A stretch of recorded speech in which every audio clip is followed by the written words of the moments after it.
Good morning, everyone. Good morning. Thank you for responding. How are you? Good morning. I'm doing great. And how is everyone doing today? Very good, Tracy. Good to see you again. Good to see you all again, too. I love how we're all getting together, even though we're in various places around the world, and being able to talk a little bit more about behavior analysis and education in particular today. Sorry, I like to lick my spoon when I drink the coffee. So I was talking with a colleague earlier in the week, and she watched our coffee last week, and she said, I've never been to Morningside. Don't know what the instruction looks like. She has to go. Huh? She needs to go there. I was there two times. I agree. I actually said, I've never been to Morningside, which is crazy because I've known you guys for so long, and I've never made the trip. So I have to make it up for a summer institute or another time when we're allowed to travel again. Yes, for sure. So, but I was thinking about her comment, and I bet many of our viewers haven't been to Morningside and may not be able to go in the short term. Yeah. And I was also thinking that I saw some more videos that Teache had been doing with their online instruction. So I thought today we might spend a little time talking about how we're setting up our online instruction, what we're looking for from our students in different situations, and how we know whether or not our instruction's effective, what we're counting, what we're measuring, what we're looking for. What do you think? Yeah. All right. Okay. Well. Yes, you are the older one. Always the first. She doesn't mean me. No, I mean him. I think she's referring to you, Andrew. Oh, I go first? She said the oldest. It's definitely not me. Then I'll go. Okay, good. Oh, the elder. Not the older, the elder. So Morningside works with children who struggle in school. They're not children with any particular disabilities, that they have trouble in school. They're average, above average intelligence, and they have a harder time learning how to read or write or do arithmetic or solve quantitative problems than other children do. They need more explicit and direct teaching. So we use explicit and direct instruction. So the curriculum is broken down into hundreds of component objectives, and the teachers present to small groups of learners who have been assembled based on their similar skills and deficits. So we call that homogeneous achievement grouping, and there's a lot of good data behind that. So children assemble in small groups. There may be 5 to 12 people, kids in a group, and they gather, and the teacher presents a lesson on a particular skill. So, for example, in reading, they may be studying how to make an inference about a character in a setting, in a fiction passage or paperback that they're reading. And so they read aloud, and the teacher teaches them how to make an inference about a character, or how to find the main idea, or how to say what the author's purpose of writing this would be, and how to guess how that would be figured out. Or they may be learning how to read words, so they may be learning about word parts. They may learn that AU says aw, and then they might be given a bunch of words and to practice that skill, and they discriminate that skill from words that have OU, which says ow, so a close-in discrimination. They do the same kind of thing in writing. How do you write a topic sentence of a paragraph? How do you write a persuasive paragraph versus a compare and contrast paragraph? In math, they solve word problems with particular methods we teach them. Or they may learn arithmetic skills, like how to add columns of numbers, or how to add fractions with unlike denominators.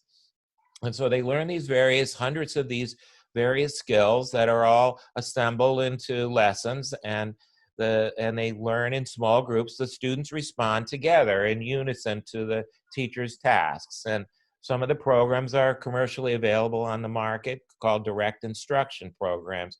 Others we've designed ourselves, or teachers have taken good lessons from other resources and turned them into direct instruction style lessons. Then once the skills are firm, we say, You know, that the students can get them mostly correct, but they're not really automatic yet. Then they do precision teaching, where they practice the skills that they've learned in the lessons so they can engage in the skill automatically, like second nature, like riding your bike, saying your name. You can just do them without much thought. And then they learn how to apply them in real world situations. So the teachers will create scenarios where they get an opportunity to practice a skill in a more real world context.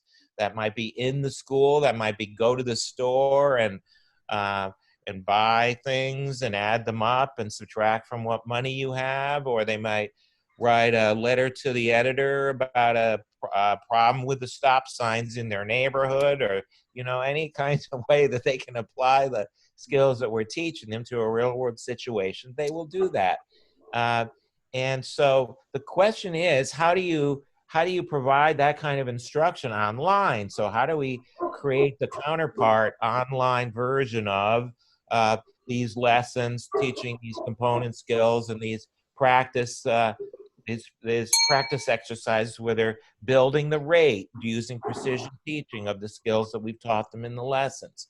And so that's the inquiry that we're all about now, as we figure out how to take our live classroom technology of teaching and transfer it to Google Classroom and Zoom and various platforms.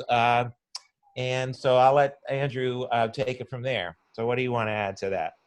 Yeah, I mean, that's the model in a nutshell. I think that, you know, Ken often calls Morningside Fort Skinner in the wilderness, which I love as a behavior analyst, because we're in this weird place where we kind of straddle the worlds of like what a lot of behavior analysts are doing, but then we're also in the general education world. And like, really, that's really what we're spending more of our time. So we're taking a behavioral lens towards instruction, but we also want our instruction in the model to look and feel like what general ed attempts to do and just isn't as successful at. So we're arranging the kids to be successful as much as possible. So the model is nonlinear in that we're not focusing on the composite skills. We're focusing on building the components so that we can get kids to be successful at the composite skills. So like, you know, we always say, you know, the problem that presents is not the problem to solve. So kids who are struggling in algebra don't need more algebra work. They need work on their math facts and their computation and their place value, et cetera. And I think that's, you know, to bring it to this work we're doing online, that component instruction is more important than ever. Because I'm looking at like what schools are doing, if they're doing anything right now during this time. And a lot of it is just more covering material. So there's like, you know, teachers might record a lecture and the kids watch it and maybe they respond to it, but it's just covering the stuff that would have been covered in school. And that's not effective for our kids, right? There's some kids in general ed who that's fine for, but that's not effective for our kids. So our kids are, you know, we're really doing the work we're always doing in strengthening those components so that when they do get to those higher level content, then they can be successful there. You know, the one other thing. Yeah, go ahead. I have a question. Yes. So if I am like this, I am a child, I'm like this, I'm looking my teacher. Am I on task or not? Who is the behavior of a child looking an online teacher? Is this okay? In classroom, this is okay. Online, this is okay. I think it depends. Yeah, it's a question about the entering repertoire is what we would say. So it's different for every kid in every classroom. So, you know, we spend a lot of time with our teachers on how to pick the battles that they're going to pick. And there's certain skills that need to be shaped up quicker than others. So whether or not a kid is physically sitting correctly is not the battle that we need to fight initially. It's how to attend to the instruction. So our teachers in the classroom setting spend a lot of time on where kids' eyes should be. Like, where do they look at a given time to access the instruction? And that's the same thing right now remotely.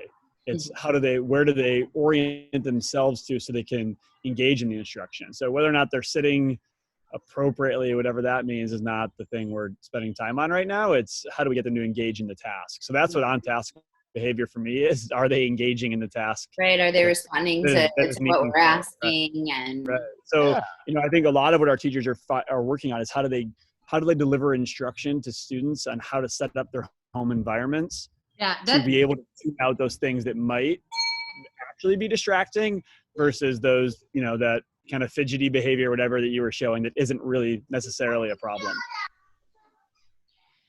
Okay, and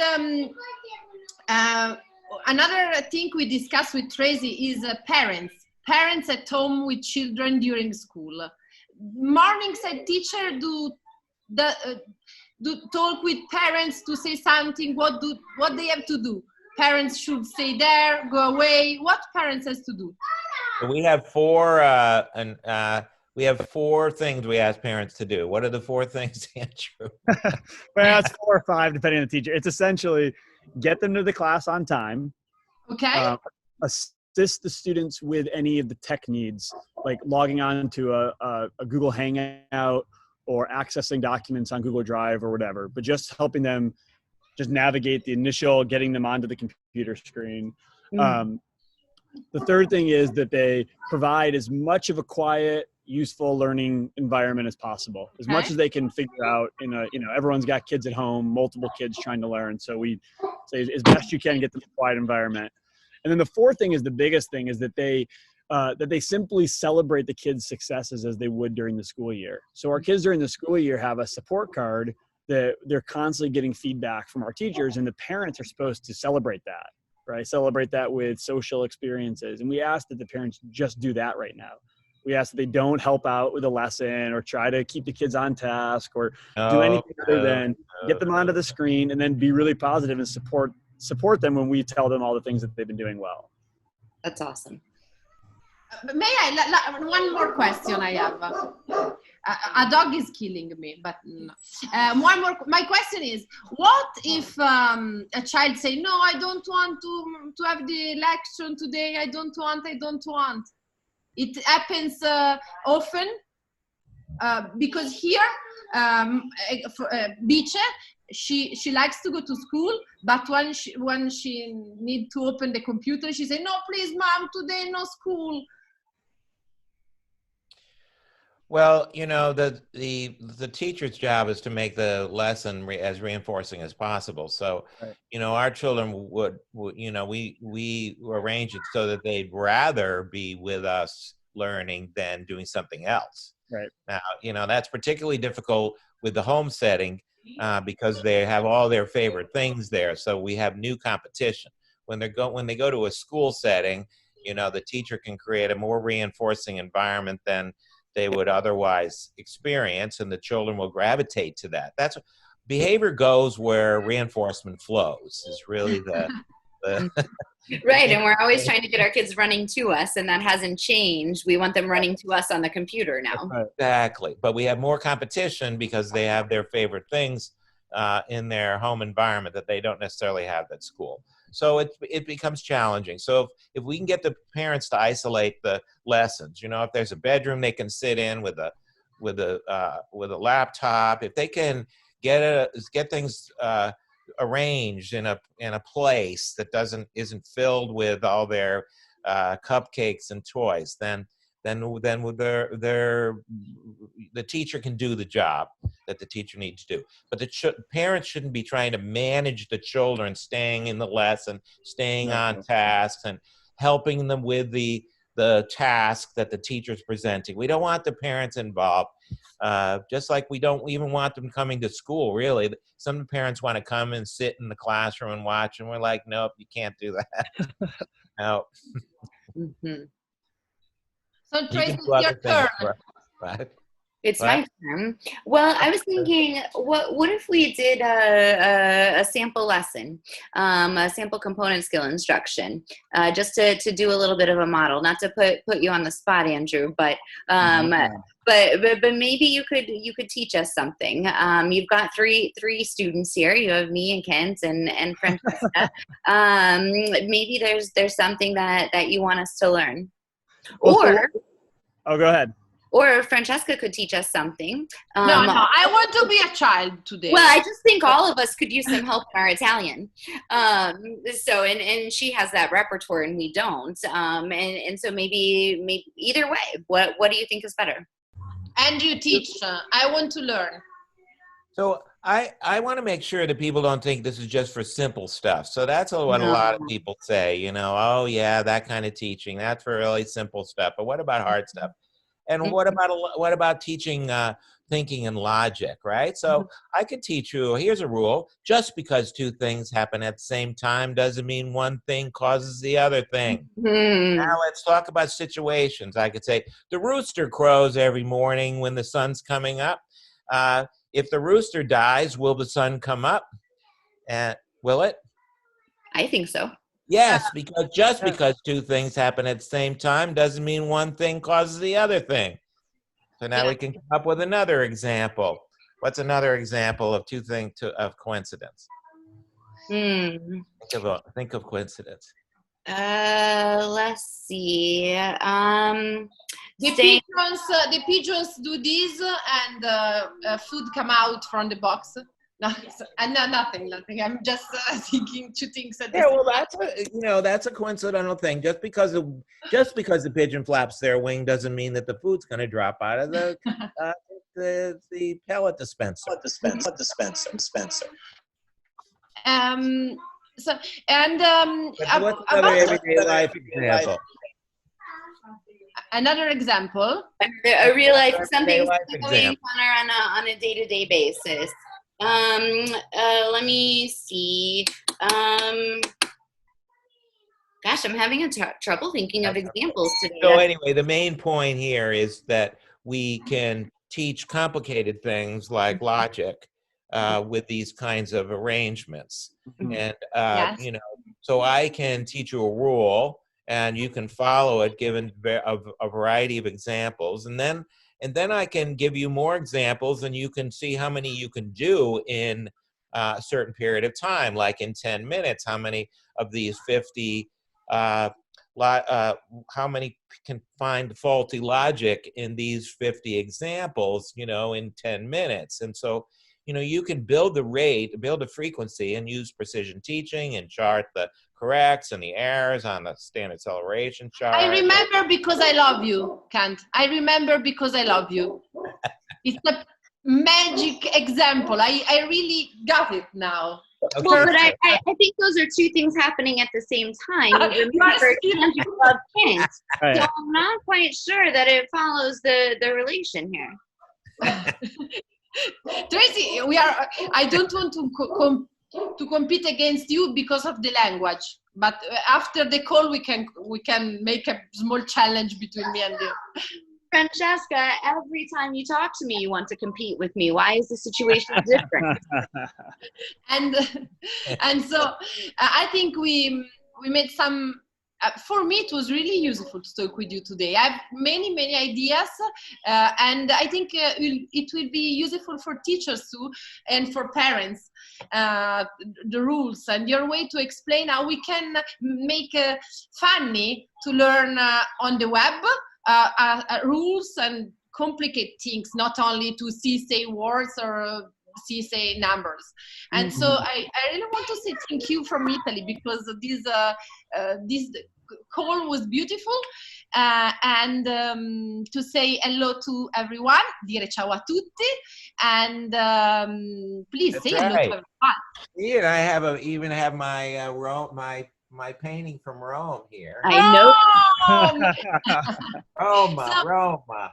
The last time we were all together in person. I know. Yes, it's true. Yes. So, ciao Roma, and say here one more time. I stop the record. No, yes I can. Pauses.